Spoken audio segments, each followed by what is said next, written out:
আসসালামু আলাইকুম, কেমন আছেন আপনারা?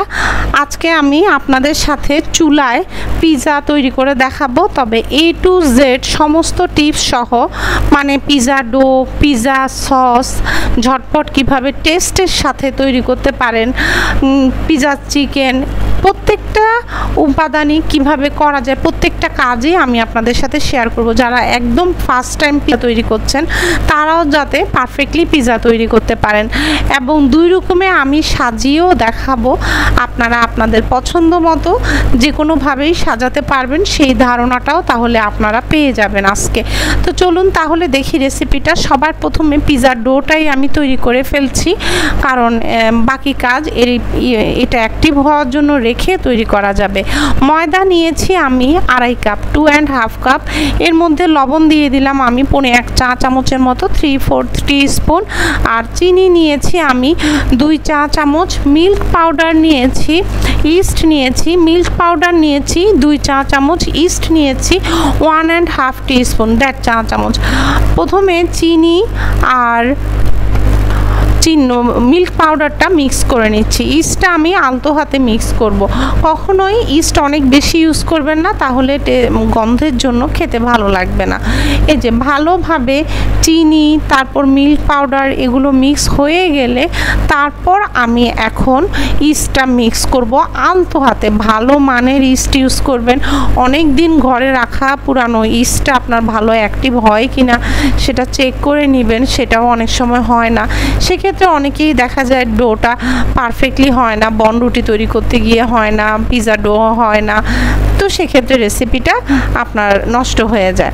এই যে ওয়ার্ম ওয়াটার মানে হালকা উষ্ণ গরম পানি নিয়েছি আমি 1 কাপ, অল্প অল্প করে দিয়ে আমি এটাকে মিক্স করে নিচ্ছি। এখন দেখা যায় এর চাইতে হালকা একটু কম বা বেশি আপনাদের লাগতে পারে, আর কোনো কারো লাগতে পারে, অথবা এই 1 কাপেই পারফেক্টলি হয়ে যেতেও পারে। এই জন্য অল্প অল্প করে মিক্স করে নিয়ে নিজেরাই বুঝে নেবেন।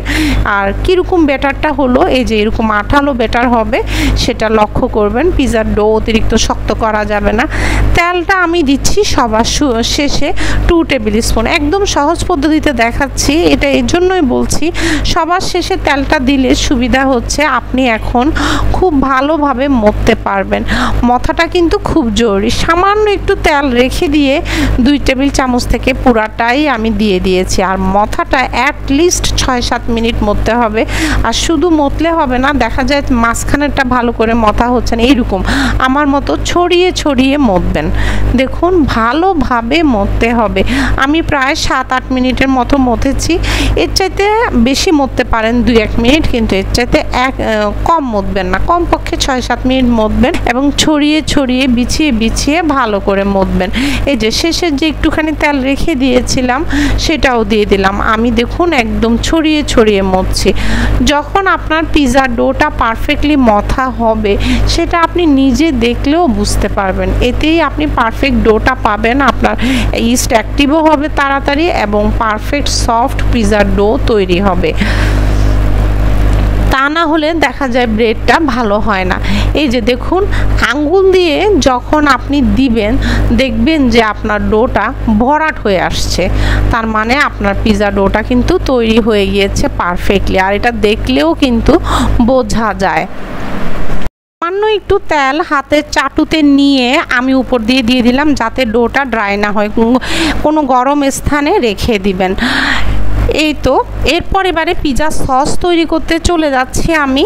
এজন্য আমি তেল দিয়ে দিলাম একটা পাতিলে, আর এখানে তেল দিয়েছি 2 টেবিল চামচ।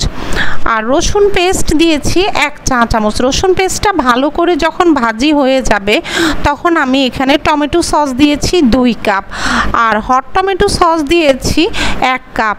আমি ডেসক্রিপশন বক্সে tomato sauce, hot tomato sauce 2 রকমের ব্লেন্ডার দিয়ে এবং ব্লেন্ডার ছাড়া আমার চ্যানেলে করা আছে। ডেসক্রিপশন বক্সে সেই লিঙ্কগুলো আপনাদের দিয়ে দিব, যাতে কম খরচে আপনারা বাসায় তৈরি করে নিতে পারেন।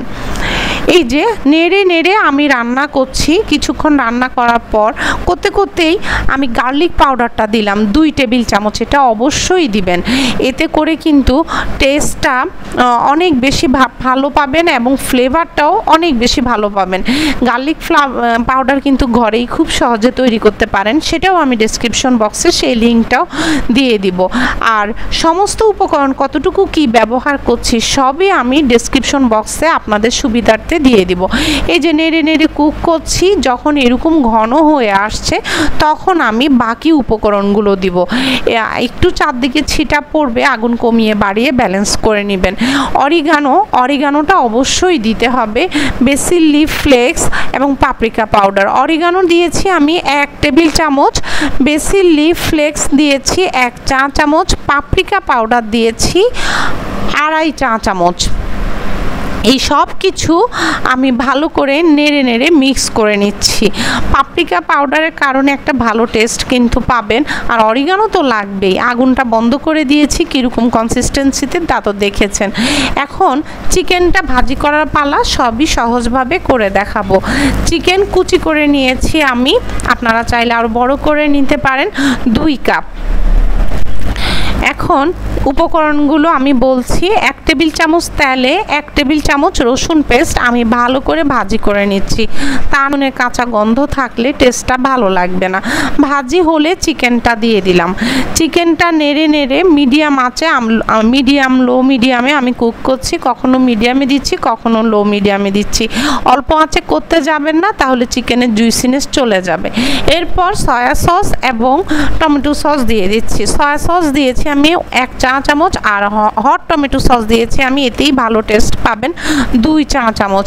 এখন আপনারা চাইলে হট টমেটো সস না থাকলে টমেটো সসও দিতে পারেন। সাদা গোলমরিচ চূড়া দিয়েছি 1/2 চা চামচ, স্বাদ মতো লবণ দিয়ে দিলাম, দিয়ে ভাজি করে নিচ্ছি। আগুন কমানোর কোনো প্রয়োজনই নেই, এগুলো ব্রয়লার চিকেনের ব্রেস্ট, এগুলো হতেও টাইম নেয় না। এরপর আমি আগুনটা একদম বাড়িয়ে তাড়াতাড়ি এটাকে পানিটা শুকিয়ে নিলাম। এখন এদিকে 1 ঘন্টা যখন হয়ে গিয়েছে, আমার এই ডোটা কিন্তু অ্যাক্টিভ হয়ে গিয়েছে। ভালো মানের ইস্ট কিন্তু ব্যবহার করা জরুরি, এই কথাটা আবারও বলে দিচ্ছি। আমার এবং মথাটাও জরুরি। দেখুন কতটা পারফেক্ট হয়েছে আমার ডোটা, এটা তো আপনারা দেখেই বুঝতে পাচ্ছেন। আমি তো 2 সাইজের পিৎজা করব 2টা ট্রেতে, সে কারণে আমি ওভাবে করে ময়দা নিয়ে নিচ্ছি। এটাকে কিন্তু কিছুই করার দরকার নেই, হাত দিয়েই জাস্ট এভাবে করবেন, কোনো বেলাবেলি বা মথে তারপর এটাকে এরকম শেপে আনতে যাবেন না। যে ফরম্যাটটা হয়েছে এটা নষ্ট করার দরকার নেই, হাত দিয়ে চেপে চেপেও কিন্তু এই পিৎজা ট্রেতে এই ডো সেট করা যায়। আমি বেলে দেখাচ্ছি একটু ময়দা দিয়ে। আমি মোটাও করছি না, পাতলাও করছি না, মানে দেখতে মনে হচ্ছে আপনাদের কাছে পাতলা, কিন্তু এটা কিন্তু ব্রেডটা ফুলে যাবে। কাঁটা চামচ দিয়ে দেওয়ার কথা আমি ভুলে গিয়েছিলাম, পরে আমি দিয়েছি।